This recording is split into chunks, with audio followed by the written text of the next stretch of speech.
কবে থেকে ঈদ উদযাপন শুরু হলো আর কিভাবে ঈদের আবির্ভাব হলো? দুনিয়া জুড়ে মুসলমানদের সবচেয়ে বড় ধর্মীয় উৎসব ঈদ। এর একটি হলো ঈদুল ফিতর আর অপরটি ঈদুল আজহা, যাকে কুরবানির ঈদও বলা হয়। বাংলাদেশের মুসলমানদের সবচেয়ে বড় উৎসব হিসেবে বিবেচনা করা হয় ঈদুল ফিতরকে। এই ঈদকে কেন্দ্র করে দেশে ব্যাপক অর্থনৈতিক কর্মকাণ্ড চলে।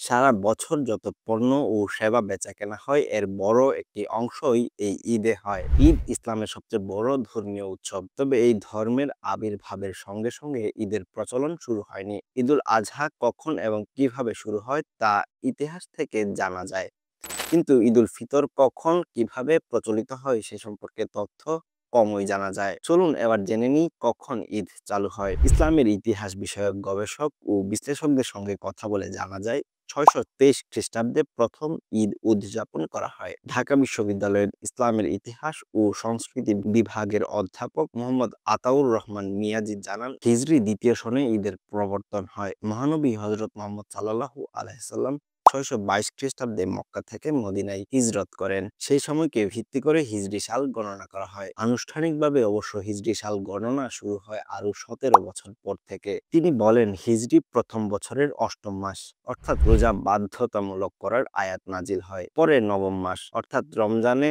এক মাস সিয়াম সাধনাকে ফরজ করা হয়। এরপর হিজরি দ্বিতীয় সালে বিধান দেওয়া হয় রমজান মাস চাঁদের হিসাবে 29 দিন বা 30 দিনেও শেষ হতে পারে। এটি শেষে শাওয়াল মাসের প্রথম দিন ঈদ উদযাপন করা হবে। ঈদের সামাজিকতা ওই সময় থেকে শুরু হয়। এ বিষয়ে আনাস নামে মহানবীর একজন সাহাবা ও সাথীর বর্ণনা করা একটি হাদিসের উদ্ধৃতি দিয়ে বাংলাদেশের জাতীয় জ্ঞান কোষ বাংলাপিডিয়া বলছে, মদিনায় যাওয়ার পর নবী দেখলেন সেখানকার মানুষ বছরে দুটি বড় উৎসব উদযাপন করেন। তিনি তখন জানতে চান সেগুলো কি উৎসব। এগুলো ছিল মূলত নৌরুজ ও মিহিরজান, যেগুলো সেখানকার বাসিন্দাদের ধর্ম ও গোত্রের রীতি অনুযায়ী একটি শরতে এবং আরেকটি বসন্তকালে উদযাপিত হতো। অধ্যাপক মিয়াজি আরো বলেন, তখন সেসব উৎসবের আদলে মুসলমানদের জন্য বছরের দুটি ধর্মীয়, সামাজিক ও জাতীয় উৎসব উদযাপনের রীতি প্রবর্তন করা হয়। ঈদের প্রচলন নিয়ে এর বাইরে আর কোনো বক্তব্য বা ব্যাখ্যা পাওয়া যায় না। ঈদ উদযাপন মদিনায় শুরু হলেও পরবর্তীতে পুরো দুনিয়ায় মুসলমানদের মধ্যে তা ছড়িয়ে পড়ে। সেই সঙ্গে প্রচলিত হয়